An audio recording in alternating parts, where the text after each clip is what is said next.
of the most violent and cruel pieces of legislation that there is in this country. Because they take babies away and they don't give them back. But there's no healing for those families. There's no whakakaha i a rātou, ngā whānau katoa. There's none of that. There's no supporting whānau to be better parents. No supporting whānau to be equipped to be a really good parent. But what they do is they take them away and they leave them in this constant trauma. And then they give out these ex parte orders, which means that they don't have to give any notice whatsoever that they're coming. So they come in the night. They come with armed defenders squad. They come with police from here to Kingdom Come. And the babies are asleep in their bed. There's no harm going on there, but they take them. And you saw that that hospital experience at Hastings Hospital, where they kept going at her. They told her, you need to do this and this and this and this. She did this and this and this. Got a house, went to training, went to courses, did all these things. But they still took that baby, wanted to uplift that baby. She still has it, I understand, at this stage. But anyway, what it does, and it's been said already this morning, is it undermines the core foundation of Māori society, which is our whānau hapu. It undermines it. It actually is destroying it.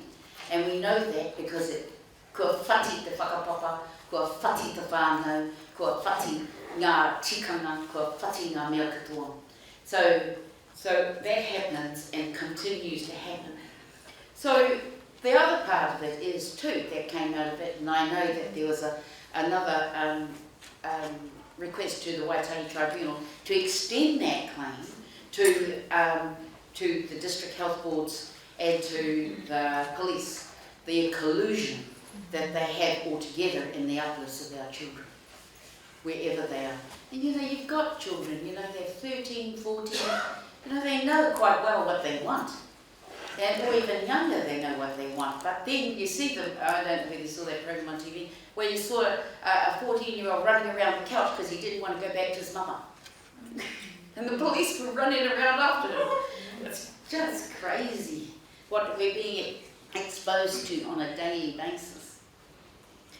So I just thought I'd bring out Edina's story. Now this was taken from the review that Whānau Order did.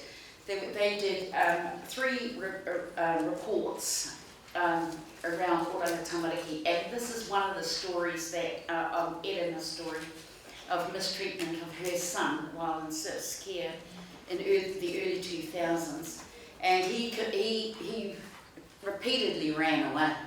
And in one case, or in a number of cases, they came after him with dogs to find him and take him back. But her biggest nawe was that even though the courts had said she could have him back, it wasn't implemented. It wasn't implemented. And then when she did get him back, he kept going back in, coming out, going back in. And so in all that time, sexual abuse was known to the carers. And even when they tried to say something, no one would hear it. And then her view was no one dealt or tried to deal with her son's psychological issues. And so they were never treated. And then in the end, he joined the army and shot himself while off duty. So I know that these are not uncommon stories. But Atawhai, she's a 28-year-old mother of 2, and she was taken off her mum when she was 3. And basically she was abused from the time she was 3 to the time she left when she was 15. And her view is that she was danced around every 6 to months, 3 to 6 months. She was bounced from town to town. And in fact, she goes on to say that there's only one place of all the places she's been that they ever treated her well. And they treated everyone the same. And that's really, really sad. And she has, even to this day, she keeps talking about the hurt and the pain that never goes away. And I know many of you have solutions, but healing is got to be a part of the solutions. Because if we don't heal, all we're doing is we're perpetuating what we've been taught in terms of colonisation. And it's her children, she says, who keep her here. So these are some of the things that we found that were that came out of all those stories. There were over 1,000 people interviewed, and these are the things, and they're repetitive. It's the same story right through everything. But I think one of the things that, you know, it's the destruction of wairua.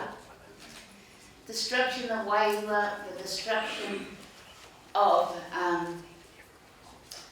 you know, of being alone, the destruction of being marginalised from whānau, from culture, from family, from everybody, and the sense of hopelessness, and the sense of feelings of pain. So that's what this treaty claim is all about. It's about stopping this stopping, because it continues even now as we speak. So my last slide really, it's almost all back to, is the Whānau Order Commissioning Agency claim. Now that's taken by these people in the photo shop. That was taken at Premier House. We were going to meet the Prime Minister, and she wanted to talk to us. Don't forget, this is election year, and we should be thinking very hard about rangahau and Māori mana motuhake. And so basically, what we're saying from the agency, right? So the government's policy to destroy whānau order by adopting a state-driven mechanism. So basically, $80 million came out this last budget. 5 million went to the Whānau Order Commissioning Agencies. Another couple of million went to the South Island Commissioning Agency. And basically, the minister kept the rest. Now, he wants to share that with other ministries so that they can come on board too, Whānau Order. But what we have to protect too is that this is not a Māori idea to be run out by Pākehā. This is a Māori for Māori by Māori. That's what this is about. And just like they have failed to implement Māori health plans and Māori health strategies and all the rest of it, just as they will fail to implement equity, they will fail to, if the government continues to push out Whānau Order, where it will just become a contract. And we are more than just a contract. So, so basically, from our perspective, we're saying that it's not by Pākehā for Māori to Māori, and that it undermines our tino rangatiratanga and our Māori mana motuhake. So we want to deliver these, our services, deliver to our own people. And you know, there's a lot of people who absolutely believe that, and there's a lot of people who don't. And a lot of people who don't are ours. So, the very big whittle to us all is that unless we do this, we will continue to get the same. And so, so what we want is a standalone funding agency. We want to be able to pull that money out of Treasury, put it into a funding agent, and then move it out into the regions. Move it out into the regions. And we just don't want it just for health, although that's come out of the health claim. We want it right across the board so that we can actually self-determine our health. And unless the Crown are prepared to share power, to share it, and to give over resources, we will always be beholden to them as a political football. always. So that's what we really want for our community, so our communities can decide what is best for them. So there was the cordial that we had with the Prime Minister that we should have an advisory group, but I hope it isn't going to be like the last one that I presented in front of 3 times, because it's like you know, it's like it's a talk fest. No one does anything. You know, this is about action. It's not just about put it in a plan and we'll think about it. No, this is action. And if they're not going to do it, then we got to do it for ourselves. So yeah, so that's one of the whakaro that's come out. We want, of course, to have the full budget reinstated. Don't know whether that's ever going to happen, but I hope they rethink this, because often see that they keep the money to themselves. That's Labour, unfortunately. And then we want to refund the Māori piachos and for their underfunding, Māori piachos and providers. And the last thing that I want to leave with us is I want us to bring our babies home. Bring them home.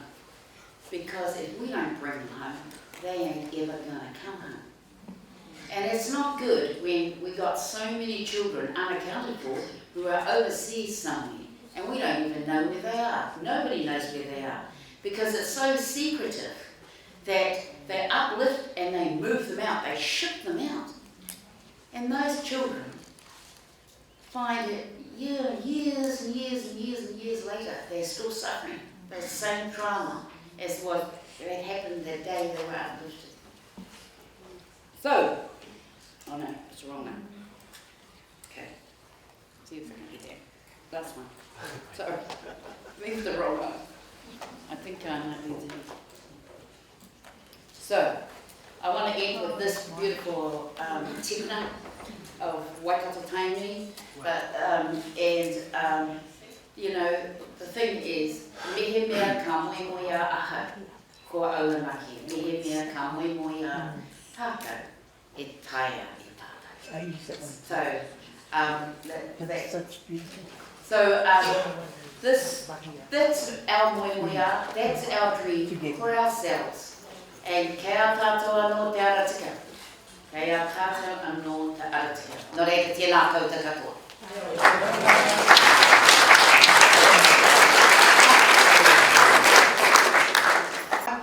I'm asking the question from one on the ground, and I had a depressed tamaiti with me last year, learned lots of things, and I realised there's not enough help for whānau to cope. My question is, what's the plan? Yeah. Well, you know, kei a tātou anō te aratika. We're the plan. We're the plan. Yeah, hang on, sorry. But we say that all the time, and he hunga kaha mātou, and whakaronau ki tā mātou tamaiti, ka mea ngā koro, hoki ki ngā mātua, hoki ki ngā nannies, hoki mai. Engari kare ngā nannies I mohio me pēhea, ka haere mātou ki a council ngā mātou, pēhea te tiaki tika I tā mātou tamaiti, but the broad issue was, what is that was being with a big mouth? What about those of us, you know, we say the theory, and I've seen those on the ground, we have these theories, and we need some mechanisms in place ki te awhina ngā whānau. Are there any coming? There absolutely is. I know the thing about whānau ora is that they are on the ground. And if you have issues like that, seek them out, because they have funding that can actually support counselling. So I don't know whether all are there, but Helen May would know. And she's